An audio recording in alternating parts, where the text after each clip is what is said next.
Olá, o estudo de hoje, estudo 217, temos duas mitzvot. A mitzvah 104, que é referente à impureza do zav, que estudamos no estudo de ontem, e a mitzvah 96, que é a impureza de um animal morto.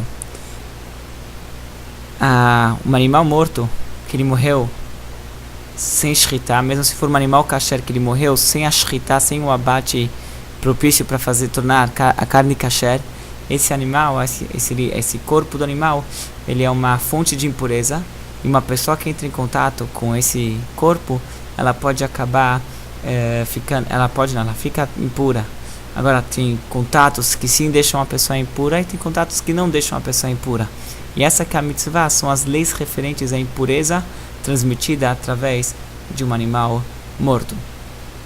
Daí o Maimônides, nessa mitzvah, ele entra numa introdução que ela é pertinente não só para a mitzvah de hoje, mas também para todas as mitzvot que temos tratados nesses últimos dias em relação às impurezas. Que desde o Metzorah, temos falando que tem várias fontes de impureza, várias pessoas que tornam-se impuras. Ele fala uma mitzvah afirmativa que tal pessoa, em tal circunstância, ele está impuro. Qual é a mitzvah?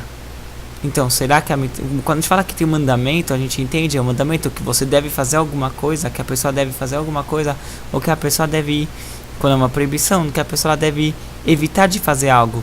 Então, o que significa uma mitzvah de impureza? Será que a pessoa deve procurar ficar impura? Que estamos falando que mitzvah são mitzvot afirmativas, são mitzvot positivas. E não tem nenhuma mitzvah que a pessoa deve ficar impura para cumprir aquela mitzvah. Então, qual é o significado que isso aqui é uma mitzvah? E falar que é uma proibição, que a pessoa não deve se cuidar, para se precaver, para não ficar impura com o contato dessas coisas, isso aqui não existe, porque primeiro o Maimônides está falando que são mitzvot positivas, nenhuma delas era proibitivas, e depois algumas delas acontecem naturalmente ou involuntariamente. Não dá para falar que é uma proibição a pessoa entrar em tal situação. Por exemplo, falar que uma mulher que dá à luz, ela fica impura, ela não pode ficar impura, ela tem que dar à luz, não é culpa, não é nada que pode ser falado que é uma proibição.